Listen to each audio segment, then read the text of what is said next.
Make sure you like, comment, and subscribe today. Hey, what's up, everyone? Hope you're doing well. Today, we're just going to do a quick little video on the new R1300 GS Adventure.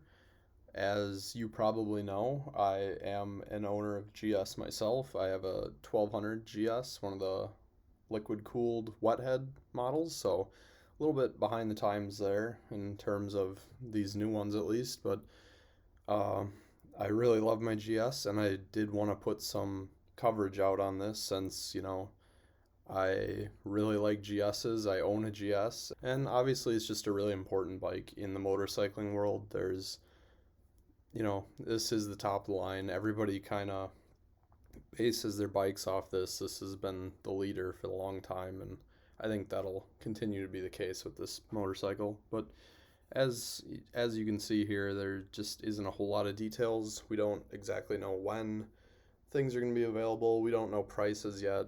If I had to guess on that, I would say, you know, these probably will be out sometime later in the fall, but that'll probably be in Europe. As we saw with the normal 1300 GS, these probably won't be hitting the States until next spring. And as far as price, I'm guessing it's probably going to be around 28. Just the GS generations usually go up roughly about $3,000 per generation, especially with all the new technology and everything. So honestly, I'm expecting these bikes to be around 28. Um, I'm going to try to just go through this quick because I know there's a lot of videos on YouTube that are 30, 40 minutes long. So I'm just going to try to make this one kind of quick. The colors are Racing Red, the GS Trophy, Triple Black, and the Option 719, the green color. Uh, it's been kind of a misconception that the color kind of indicates what is actually included on these bikes. A lot of people think the GS Trophy is like the super off-road model, but these really are just paint schemes, and it really depends how you option them out. And each bike's different. I mean, you could have a GS Trophy that's completely set up to be on road with the options you get, so these colors don't actually mean anything. Also, another interesting thing you can see here is that they have a new seat where the passenger sits level with the driver, which is an option because you can see on these other seats the normal setup where the passenger sits a little bit higher is also an option. And you can also see this little hook in spot, which you'll see later too. There's another one up on the gas tank for accessories, and there's some on the side here. They've shown bags you can hook on here and also tires that you can hang off of there. So that's another cool little thing. You can see a little bit better view of the hook in there, and there's some hooks up on the gas tank. You can see the improved weather protection. The windshield's a lot wider and it's got these kind of winglets. Another thing I did want to mention about these bikes is I always thought that the GSAs had, the 8.7 gallon tank, 34 liters, and I ride a 1200, and in that generation, the 1200 GSAs had that 8.7 gallon tank, and I never realized until now that the 1250 GSAs actually went down to a 7.9 or 30-liter tank. And I thought this was a new change for the 1300 GSA, but it's actually it's been around since the 1250s, and I thought that was kind of interesting. But honestly, 9 gallons of gas, insane. And I think, eight's probably a little bit more reasonable. These bikes are really tall, really top heavy. You have all the gas up top, and they see the GSA as a more off-road adventure style bike, which I think is kind of backwards. These bikes seem to be more the highway heavy touring bikes. So they do make the suspension taller on these bikes, but I think it really should be taller on the GS and should be shorter on the GSA, since this is already so much heavier, and especially with the weight up top in the gas tank, I think that the weight really should be a little bit lower, and I think the suspension should be lower on the GSA and higher on the GS. But so for the suspension, this is a chart that Big Rock Moto put out. If you want a more in-depth video, Ian over at Big Rock Moto did a really great in-depth review of all the little changes, all the different modes, all the little different updates, all the little different seat heights.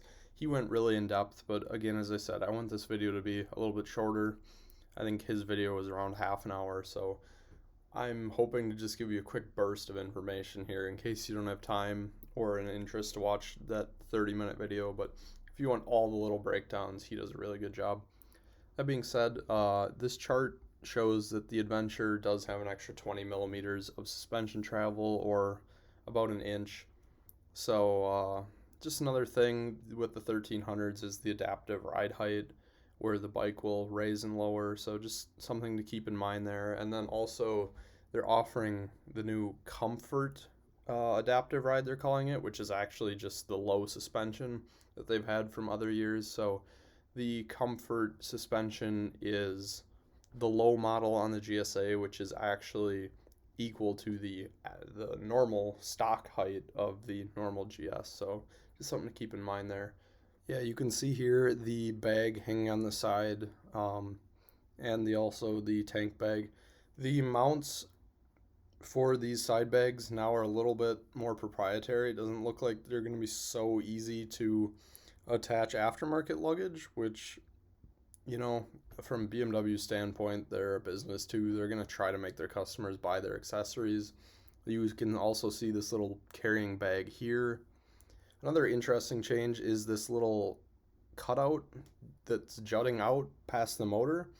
A notable change, if you've paid attention to the recent 1250 GSAs, is these crash bars went all the way up to the gas tank, and now they only go halfway up, but they have this little thing sticking out, and I'd imagine that so the bike doesn't flip over, and especially since you don't have coverage up higher, it'd be really good to make sure that this doesn't ever touch the ground, so I'm sure that's why that's there. Another first and really important big change for the GSA is, as you can see here, there's no clutch lever, and they're offering this bike in automatic. And there's a little button you can see here, right here. We have the automated shift assist, which is what BMW is calling it. Obviously they're going to talk about the average things, what you think. It's going to be more comfortable with a passenger. There isn't going to be as much jerkiness just with a automated gearbox, but this actually isn't a dual clutch transmission. This actually is just electronics controlling the clutch inside of the inner workings of the bike. So it actually is not a dual clutch. It is just a normal clutch inside the motor that's being worked electronically without the lever. As you can see on their little button, there's a D mode and an M mode, and the M mode, or the manual mode, just allows you to shift with your foot. There's still a normal shift lever, just not a clutch lever. And then the D shift mode is like the full automatic mode, where you don't need to work with the clutch at all or with the shift lever. So this will be available on the normal 1300s and the 1300 GSAs. As you can see here, there's just a normal clutch. It's not dual clutch at all. So that's another new and exciting change for the 2025 model year. So yeah, I think that's about all I'm gonna say for this video. Again, I just wanted to keep it short. So if you have any other questions or want me to address any other things, ask away in the comments. I will, of course, respond to any of your other questions from as far as whatever I know. Obviously I'm not going to be able to give you a specific price or anything, but anything that I can find out, if you have a question, ask down below and I'll be sure to answer that. So thank you for watching, and I'll see you on the next one.